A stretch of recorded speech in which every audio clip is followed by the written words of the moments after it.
Good evening, Ram Ram, सत्यार, अस्सलाम वालेकुम। मैं नवीन चौधरी, आप देख रहे हैं। कैसे हैं सब मेरे प्यारे प्यारे बच्चों।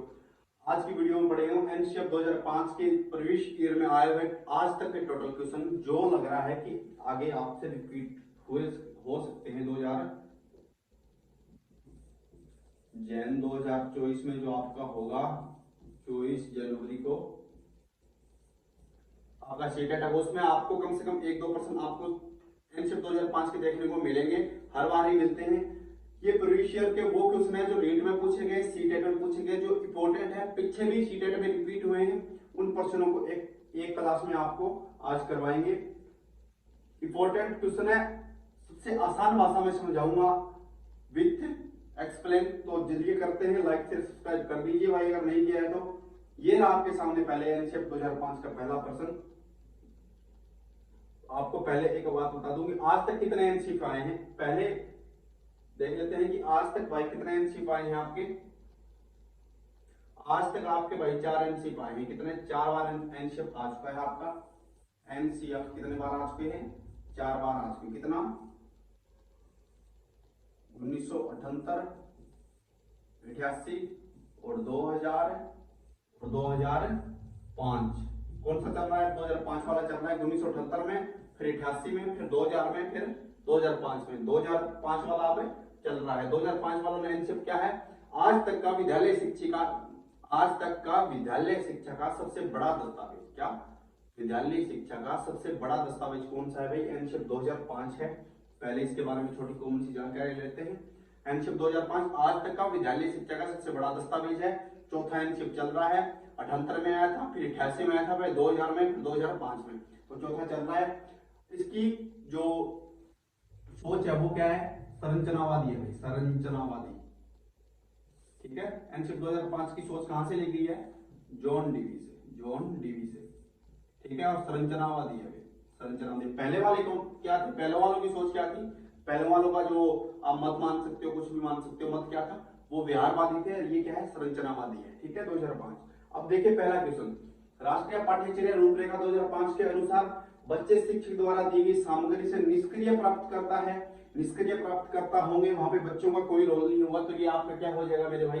निष्क्रिय यानी बच्चे क्या होते हैं? सक्रिय प्राप्त करता होते हैं या सक्रिय अधिगम करता होते हैं। तो ये आपका गलत है। बच्चों में अधिगम को विनियमित करने की क्षमता नहीं होती। कि बच्चों में सीखने की क्षमता, विनियमित करने की क्षमता नहीं होती सीखने के लिए। तो ये क्या है? ये भी गलत है। बच्चों में विनियमित करके सीखने की क्षमता क्या होती है। ठीक है। अगला पढ़िए। आप इतना पानी पी लेता हूं।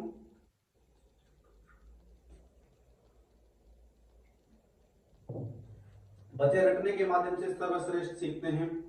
एनसीएफ 2005 रटने पे बल नहीं देता, रटने का विरोध करता है कि बच्चे क्या करें?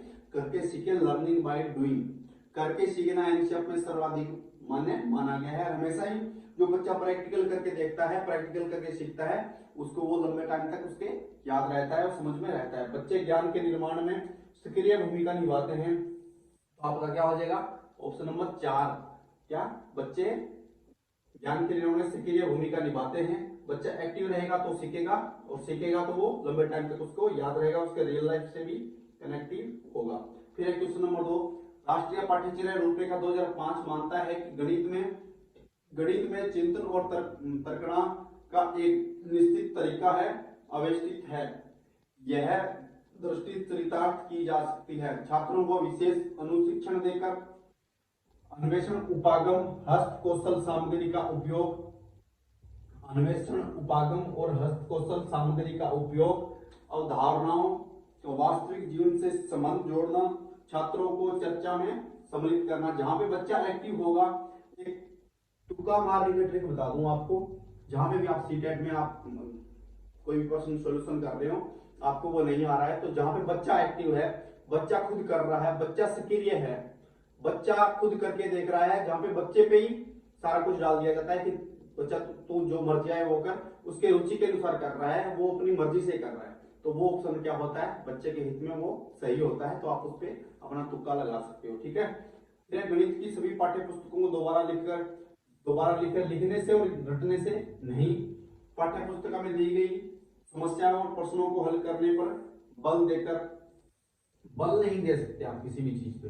बच्चे को आजाद, उसको स्वतंत्र रख के सिखाया जाए, तो इसमें कौन सा हो जाएगा आपका, दूसरा हो जाएगा। ठीक है, फिर चलते हैं नेक्स्ट क्वेश्चन नंबर 3। एनसीएफ 2005 के अनुसार प्राथमिक स्तर पर ईवीएस का उद्देश्य निम्न में से कौन सा होना चाहिए। प्राथमिक स्तर मतलब 1 से 5 तक, 1 से 5 तक आपकी ईवीएस है, इन्वायरमेंट स्टडी। क्यों पढ़ाई जाती है बच्चों को, लिंग संबंधी विषयों की तथा आशयकरण के मुद्दों पर समालोचना करना नहीं, बच्चों को लिंग भेद नहीं सिखाया जाता ईवीएस में।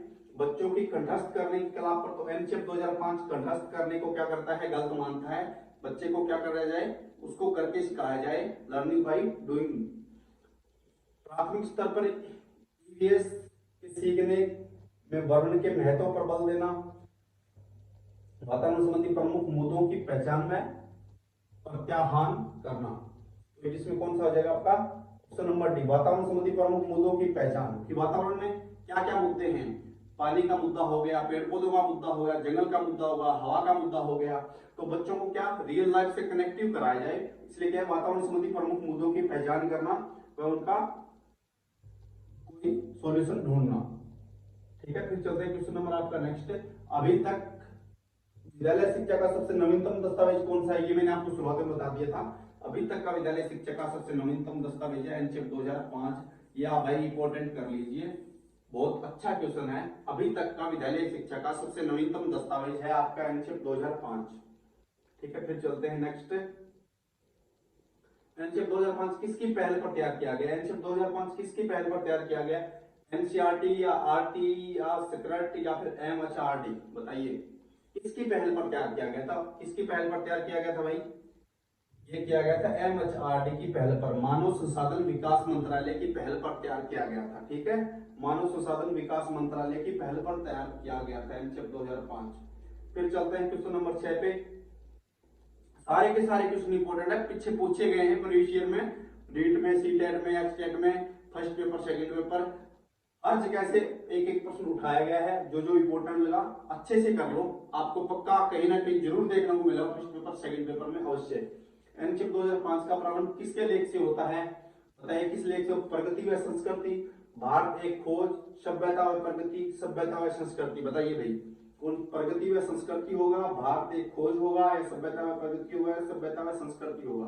तो इसमें कौन सा होगा, सभ्यता व प्रगति। अब आपसे पूछा जाए कि सभ्यता व प्रगति किसका लेख था, तो ये आपको बताना होगा किसका लेख था भाई, रविंद्रनाथ टैगोर का, रविंद्रनाथ टैगोर, रविंद्रनाथ टैगोर का था भाई। सभ्यता और प्रगति जो लेख था ये रविंद्रनाथ टैगोर का था, वहां से इसको क्या लिया है, प्रारंभ 2005 का प्रारंभ किया गया। ठीक है, फिर चलते हैं नेक्स्ट। एनसीएफ 2005 को आधार प्रदान करने का कार्य निम्न में से किसने किया, यशपाल समिति 1992 में इसने किया, हाँ जी किया था। राष्ट्रीय शिक्षा नीति 1986 ने किया था, राष्ट्रीय संचालन समिति 2005 ने भी किया था। तो इनमें क्या हो जाएगा, ये सभी हो जाएंगे। अब आपसे पूछे यशपाल समिति के अध्यक्ष कौन थे, तो कौन थे, डॉक्टर प्रोफेसर यशपाल ही थे। राष्ट्रीय संचालन समिति के पूछे तो कौन थे, इनके भी यशपाल ही थे। फिर चलते हैं नेक्स्ट। राष्ट्रीय संचालन समिति 2005 नेशनल कमेटी के अध्यक्ष कौन थे, तो ये मैंने आपको बता ही दिया ऊपर, प्रोफेसर यशपाल थे। ठीक है, एनसीएफ 2005 किस पर बल देता है, करके सीखने पर बल देता है, या रटने पर बल देता है, या कुछ समायोजन पर बल देता है, या सभी पर बल देता है। रटने पर बल देता है, एनसीएफ 2005 रटने पर बल नहीं देता, कि बच्चा करके सीखे, खुद करके सीखे, ताकि उसको लंबे समय तक उसको वो याद रह सके, करके सीखने पर बल देता है एनसीएफ 2005, लर्निंग बाय डूइंग। अगर आपको बच्चे को पता करना है कि 2+2 क्या 4 है, तो बच्चा खुद जोड़ के देखेगा, तभी उसको समझ में आएगा। अध्यापक सिर्फ क्या है, एनसीएफ के अकॉर्डिंग एक सुविधादाता है, उसको क्या अच्छा मार्गदर्शन करता है, और बच्चा क्या है, सॉरी टीचर क्या है, एक सुविधादाता है, उसको कहीं पे भी दिक्कत आ रही है तो उसको गाइड करे, उसको निर्देश ना दे, निर्देशन करता नहीं है, एक सुविधादाता है। ठीक है, तो क्या है, एनसीएफ 2005 किस पे बल देता है, करके सीखने पर बल देता है मेरे भाई। फिर चलते हैं क्वेश्चन नंबर 10। एनसीएफ 2005 में अधिगम के संबंध में सही कथन का चयन कीजिए। अधिगम मतलब सीखना, बच्चा कैसे सीखता है, अधिगम सक्रिय व सामाजिक प्रक्रिया है। जी हाँ, अधिगम सक्रिय व सामाजिक प्रक्रिया है। आप सीखोगे, आप कुछ भी सीख रहे हो तो आप एक्टिव नहीं हो तो आप नहीं सीख पाओगे। आप अगर पढ़ रहे हो तो आपका पूरा दिमाग का कंसंट्रेशन आपके किताब में, आपकी बुक में, आपकी नोटबुक में होना चाहिए। जहां पे पढ़ रहे हो वहां पे होना चाहिए, क्लियर होगी तभी आपको वो याद रह पाएगा। सामाजिक प्रक्रिया, समाज में भी आपका क्या होता है भाई, अधिगम। आप समाज से भी सीखते हो, चाहे अच्छा सीखो बुरा सीखो, कोई भी घटना के बारे में सुनते हो, कोई भी घटना देखते हो तो उससे भी आपको क्या मिलता है, सीखने का जरूर मिलता है। अधिगम की प्रक्रिया विद्यालय के अंदर और बाहर दोनों जगह चलती है। जी हाँ, विद्यालय के अंदर भी सीखते हैं बच्चे, विद्यालय के बाहर भी सीखते हैं, क्योंकि विद्यालय सॉरी अधिगम क्या है, एक सामाजिक प्रक्रिया है जो हर जगह चलती रहती है। चेतन और अवचेतन दोनों रूपों में बालक अधिगम करता है। जी हाँ, बच्चा चेतन और अवचेतन दोनों रूपों में अधिगम करता है। अगर भाषा अर्जन हो रहा है तो भी क्या कर रहा है, वो सीख तो रहा है उसे, तो वो क्या है, चेतन और अचेतन दोनों रूपों में भी बच्चा क्या कर रहा है, अधिगम करता है। तो उसका हो जाएगा आपका ऑप्शन नंबर 4। फिर चलते हैं नेक्स्ट। अनुच्छेद 2005 में भाषा के संबंध में सही कथन का चयन कीजिए। प्राथमिक शिक्षा मातृभाषा में दी जानी चाहिए। प्राथमिक शिक्षा मातृभाषा में दी जानी चाहिए। का प्राथमिक शिक्षा 1 से 5 तक बच्चे को मातृभाषा में समझाया जाना चाहिए, ये बात एनसीएफ कहता है। द्विभाषी और बहुभाषी क्षमताएं, क्षमता नहीं यहाँ पे कक्षाएं करनी, ठीक है, द्विभाषी और बहुभाषी कक्षाएं बालक में संज्ञानात्मक विकास को बढ़ावा देती है। क्या, द्विभाषी और बहुभाषी ऐसी कक्षा जिसमें कम से कम 2 भाषा बोलने वाले बच्चे और 2 से अधिक भाषा बोलने वाले बच्चे हों, वो बहुभाषी कक्षाएं होती हैं। जैसे एक कक्षा है ये, ठीक है, एक कक्षा है, इसमें हरियाणवी बोलने वाला बच्चा भी है, राजस्थानी बोलने वाला भी है, गुजराती बोलने वाला भी है, और कोई बंगाली बोलने वाला भी है, और कोई मणिपुरी बोलने वाला भी है। तो ये क्या है भाई, बहुभाषी कक्षा है आपकी, बहुभाषी कक्षा है। तो ये बच्चे आपस में जब कम्युनिकेशन करेंगे, आपस में अपनी बातें करेंगे, तो इनका क्या होगा, संज्ञानात्मक विकास बढ़ेगा। क्या बढ़ेगा, संज्ञानात्मक विकास बढ़ेगा। राजस्थान वाला हरियाणा की भाषा जानने लग जाएगा, हरियाणा वाला पंजाब की जानने लगे, पंजाबी, फिर गुजराती वाला, आपस में बातें करेंगे तो सारे एक दूसरे की भाषा को समझने लग जाएंगे, और क्या होगा, बच्चे का संज्ञानात्मक विकास होगा। तो ये भी क्या है, सही है कि द्विभाषी और बहुभाषी कक्षाएं बालक के संज्ञानात्मक विकास को बढ़ावा देती है। ये कक्षाएं कौन से स्कूलों में देखने को मिलती है, जैसे आपका केवीएस हो गया, एनवीएस हो गया, डीएसएस भी हो गया, वहां पे क्या प्रत्येक स्टेट से बच्चे आते हैं वहां पे, और आपको नवोदय विद्यालय है उसमें भी आपको देखने को मिलेंगे। तो ये आपका क्या करता है, संज्ञानात्मक विकास को बढ़ावा देती है कक्षाएं बच्चों के। बहुभाषी कक्षा को अध्यापक एक संसाधन के रूप में देखता है। जी हाँ, अध्यापक एक संसाधन के रूप में देखे, ना कि उसको एक समस्या के रूप में देखे। तो ये भी है आपका, तो इसमें हो जाएगा ऑप्शन नंबर 4। इसके चारों सही है। फिर चलते हैं क्वेश्चन नंबर 12। अनुच्छेद 2005 निम्न में से किस सिद्धांत का वर्णन नहीं किया गया। पढ़ाई को रटन प्रणाली से दूर रखना वर्णन किया गया है कि पढ़ाई को रटन प्रणाली से दूर रखा जाए, बच्चे को करके सिखाया जाएगा। ऐसा आपका पाठ्यक्रम हो जिसमें बच्चा एक्टिव रहे, बच्चे में परिवर्तन ना करके स्कूल के सिस्टम में परिवर्तन किया जाए, ठीक है। फिर ज्ञान को विद्यालय के बाहरी ज्ञान से जोड़ा जाए, रियल लाइफ से कनेक्ट किया जाए। विद्यालय का ज्ञान ऐसा नहीं है कि विद्यालय में पढ़ाया वो सिर्फ विद्यालय में ही काम आए, उसके जिंदगी भर वो ज्ञान क्या है, काम आना चाहिए। तो रियल लाइफ से कनेक्ट भी करवाया जाए। परीक्षा प्रणाली को लचीला बनाया जाए, बच्चों में डर ना रहे कि आपका एग्जाम है, आपके एग्जाम लेंगे, आपके नंबर सुनाए जाएंगे, आपको फेल पास किया जाएगा, ऐसा डर ना हो। परीक्षा प्रणाली क्या हो, लचीली हो। विद्यालय में व्यवस्थागत सुधार करना, तो भाई विद्यालय में व्यवस्थागत सुधार करने का कोई भी अनुच्छेद में जिक्र नहीं किया गया है, तो ये क्या हो जाएगा, गलत हो जाएगा। फिर चलते हैं क्वेश्चन नंबर नेक्स्ट। अनुच्छेद 2005 में अध्यापक विद्यार्थी अनुपात क्या निर्धारित किया गया। ये प्रश्न आपका रीट में भी पूछा गया है, रीट में भी पूछा गया है मेरे भाई, और सी टेट में भी पूछा गया है, काफी बार पूछा गया है, एस टेट में भी पूछा गया है, ठीक है।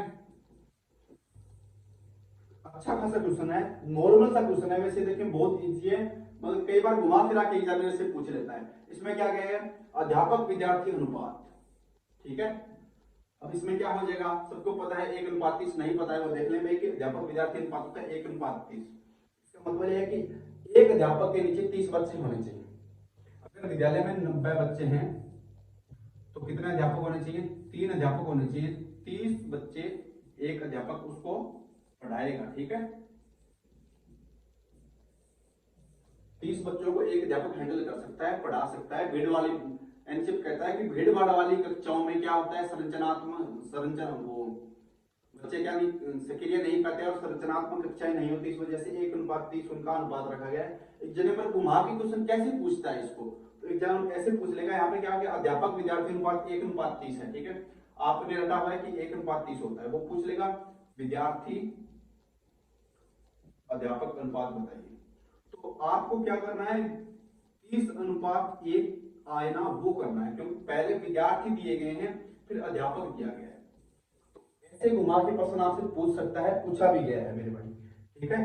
चलिए फिर नेक्स्ट क्वेश्चन, एनसीईआरटी 2005 के अनुसार अध्यापक की भूमिका क्या है। एनसीईआरटी 2005 के अनुसार अध्यापक की क्या भूमिका होती है, मैंने आपको पहले भी बताया था कि अध्यापक नहीं निर्देश दे सकता, बच्चों को नहीं डांट सकता, नहीं धमका सकता, नहीं डरा सकता है, क्या कर सकता है, अधिगम करता। अध्यापक की भूमिका क्या होती है, उत्प्रेरक व सुविधादाता, क्या होती है, उत्प्रेरक सुविधादाता की भूमिका होती है। एनसीईआरटी के अनुसार अध्यापक की भूमिका उत्प्रेरक और सुविधादाता, बच्चे अगर कहाँ पे अटक रहे हैं, उन्हें समझ नहीं आ रहा है, तो उनको वो सुविधा प्रदान करें, उनको क्या करें, उत्प्रेरक होते हैं, समायोजन करता, अधिगम करता, ठीक है। फिर चलते हैं नेक्स्ट, एनसीईआरटी 2005 के अनुसार कक्षा, एनसीईआरटी 2005 के अनुसार कला विषय को किस स्तर पर लागू किया जाना चाहिए, प्राथमिक स्तर पर, उच्च प्राथमिक स्तर पर, सभी स्तर पर, कला विषय को भाई सभी स्तर पर लागू किया जाना चाहिए। ये थे आपके कुछ आज के कुछ क्वेश्चन। अगर वीडियो अच्छी लगी, क्वेश्चन अच्छे लगे तो अपने दोस्तों के साथ शेयर कीजिए। सभी को all the best, best of luck, मिलते हैं कल की वीडियो में। Thank you so much.